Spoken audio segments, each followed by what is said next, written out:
Before all of this happened, my life followed a very simple structure. People outside my world often imagine chaos when they hear the word mafia. Violence, loud threats, reckless men trying to prove something. My reality was different. Order kept people alive. Every morning began the same way. I woke before sunrise when the city was still quiet. The house I lived in stood at the edge of the business district, far from crowded streets. From my office window, I could see the empty roads slowly filling with traffic as the day began. Routine matters in my line of work. It keeps the mind clear. By 7, my senior men would arrive. We reviewed numbers, shipments, contracts, small conflicts between people who worked under our protection. Most problems were solved with calm conversations and careful decisions. The louder someone behaved, the less power they usually had. The only person who spoke to me without hesitation was Victor. He had been with me longer than anyone else. We met years earlier during a situation that could have easily ended my life. A deal had gone wrong, and someone inside the room decided betrayal was easier than loyalty. I still remember the moment the gun appeared under the table. Victor moved before anyone else. He pulled me down to the floor while the first shot hit the wall behind where my head had been. The chaos that followed lasted less than 30 seconds. After that day, he became more than just a partner in business. Trust like that is rare. Over time, Victor handled many of the things I preferred not to deal with directly. Family matters, internal disputes, conversations with people who needed patience rather than authority. Unlike most men in our world, he still believed strongly in family obligations. Weddings, birthdays, funerals, he never missed them. Sometimes he tried convincing me to attend more of them as well. "You spend too much time working," he once told me during a long drive outside the city. I remember the way he leaned back in the passenger seat, watching the empty road ahead. "One day you will regret ignoring life outside business." I did not argue with him. Victor spoke carefully, but when he said something, he meant it. There were moments when our conversations became more personal, usually late at night after the workday ended. We spoke about loyalty, about the people we were responsible for, about the strange balance between power and restraint. It was during one of those quiet nights that we made a promise. Not a dramatic one, no ceremony. Just two men sitting across from each other with half-finished glasses on the table. "If something happens to me," Victor said calmly, "look after my family." I answered the same way anyone would answer a friend they trusted. "Of course." At the time, the promise felt ordinary. A simple expression of loyalty. We did not discuss details. We did not imagine what circumstances might follow. It was simply understood that if one of us disappeared, the other would make sure no one we cared about was left alone. For years, that promise stayed buried inside memory, never needing attention. Then, one morning, everything changed. The phone rang earlier than usual. When I answered, the voice on the other end was shaking. And before the conversation ended, I understood one thing with complete certainty. Victor was dead. The funeral took place 3 days later. It was held in a quiet marble hall on the edge of the old cemetery, a place where many families with long histories chose to bury their dead. The building was large but silent, filled with the faint smell of flowers and candle wax. People arrived slowly, business associates, distant relatives. Men who had worked with Victor years ago and had not seen him since. Everyone spoke in low voices. Respect matters in moments like that. I stood near the front of the hall beside the closed coffin. My men kept a quiet distance behind me, watching the room the way they always did. Even during a funeral, habits do not disappear. Victor's family gathered on the other side. His uncle spoke to most of the visitors. His voice carried the calm authority of someone used to handling family matters. From time to time, he glanced in my direction as if measuring my reactions to everything happening around us. At first, I thought little of it. Grief makes people behave differently. But as the hours passed, a strange pattern began to appear. Several relatives approached me separately. Their conversations always began the same way. They spoke about Victor, about loyalty, about promises. "You and Victor were like brothers," one of his cousins said quietly. I nodded. "That kind of bond is rare," he continued. "A man who keeps his word deserves respect." The sentence sounded simple, but the way he said it felt deliberate. Later, Victor's uncle approached me as well. He was an older man with steady eyes and a careful voice. "Victor trusted you deeply," he said. "I trusted him too," I replied. For a moment, he studied my face in silence. Then he said something that felt oddly rehearsed. "You remember the promise you made." It was not phrased as a question. I felt a small tension settle in my chest. I remember, I answered. He gave a slow nod, as if confirming something to himself. After that, he walked away. The conversation stayed in my mind longer than it should have. Promises between friends are normal, but the way his family repeated the subject throughout the afternoon made it feel less like memory and more like preparation. That was when I noticed her. She stood near the back wall of the hall, partially hidden behind several other relatives. While most people moved around the room speaking quietly with each other, she remained completely still. Her dress was simple, dark. Her hands were folded tightly in front of her. At first glance, nothing about her seemed unusual except the way people avoided standing too close to her. When relatives gathered nearby, they shifted slightly away, leaving a small empty space around her. It was subtle, but impossible to ignore once I noticed it. One of my men leaned closer to me. "Do you know who she is?" he asked quietly. I shook my head. He glanced toward her. "She is Victor's cousin from his mother's side." I watched her for another moment. She kept her eyes lowered as if trying not to attract attention. "What's her name?" I asked.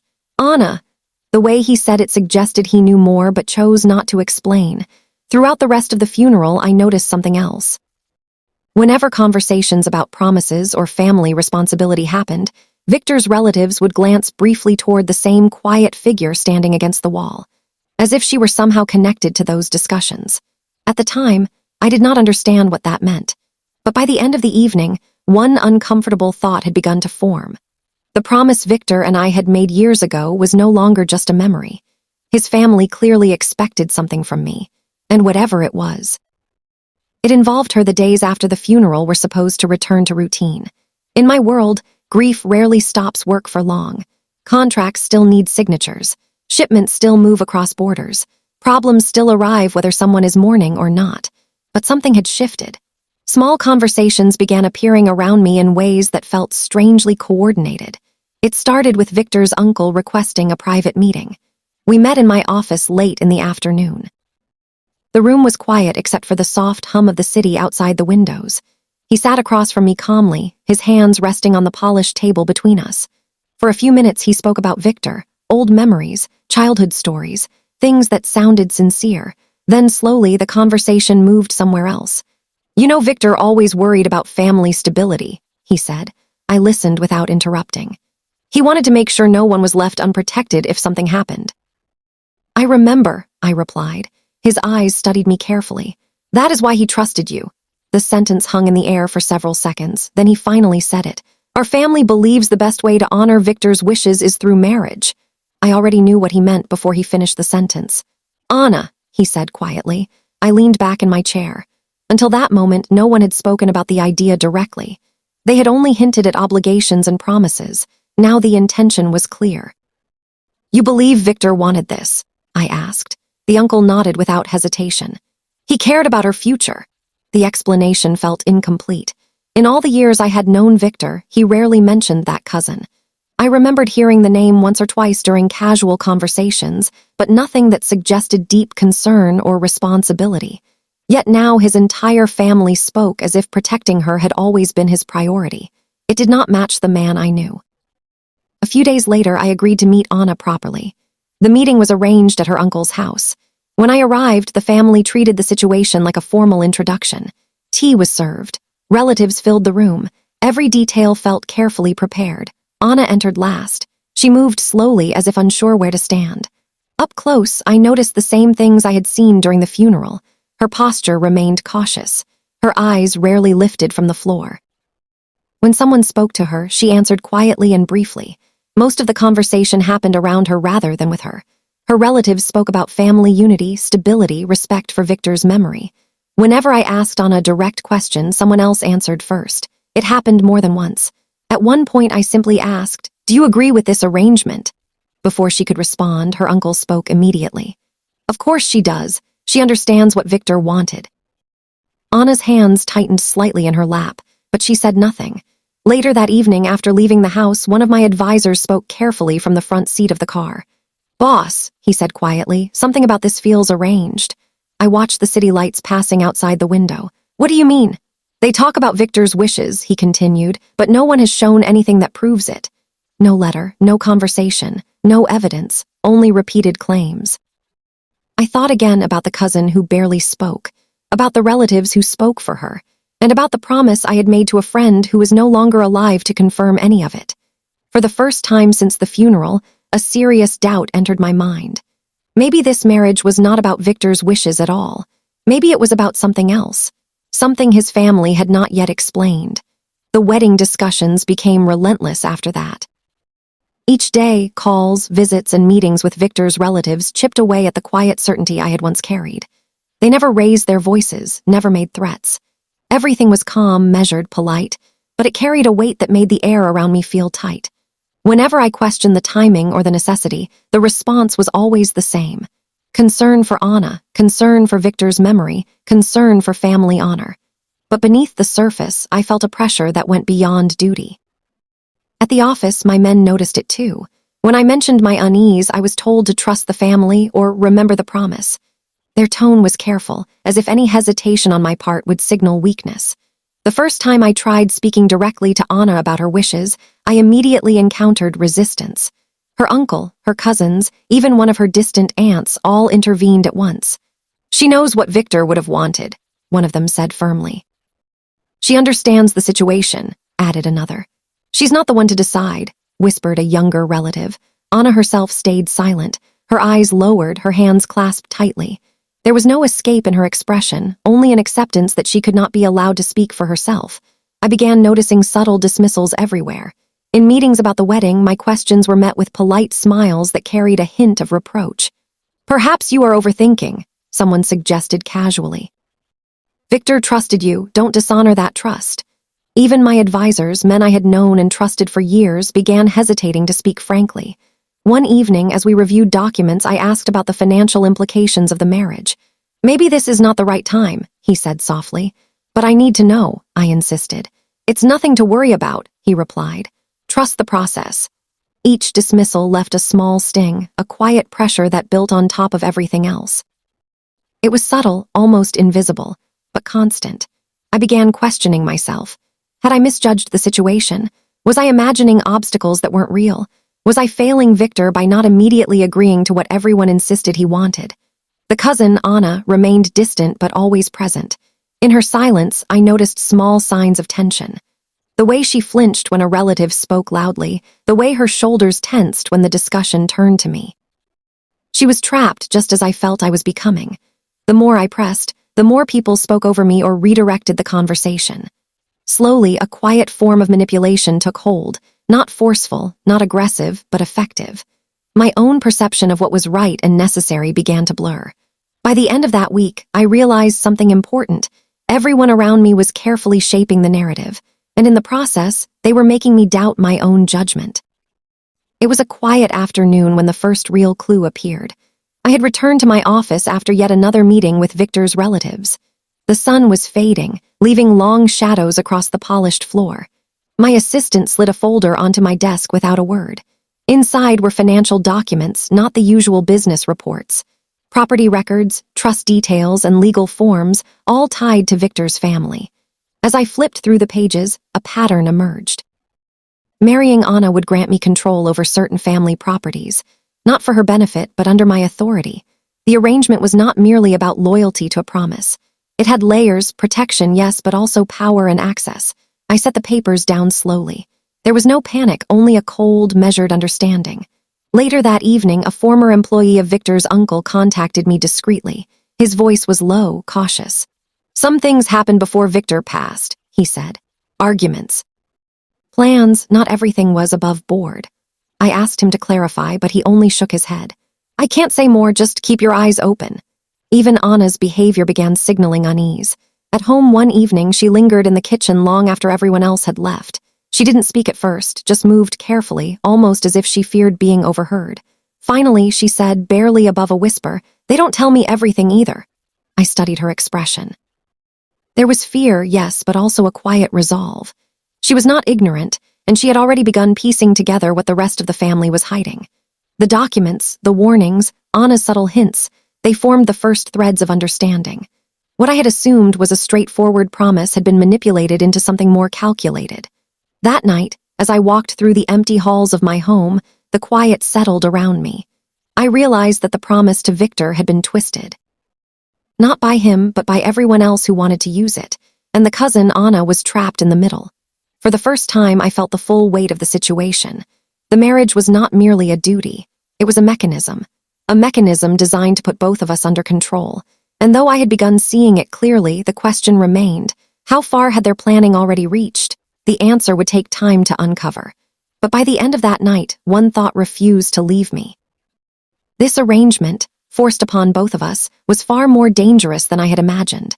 The wedding went ahead quietly, as if the world itself had been instructed to observe without interruption. The ceremony was simple. No grandeur beyond what Victor's family insisted upon. Anna moved through the room with the same cautious demeanor I had seen before, her eyes lowered, her hands folded.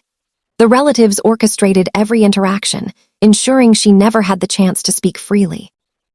Afterwards, she moved into my home. The first days were uneasy. She kept to herself, drifting from room to room with a measured silence. I watched, patient, observing how she navigated the space I had controlled for years. Then the family began to appear more frequently.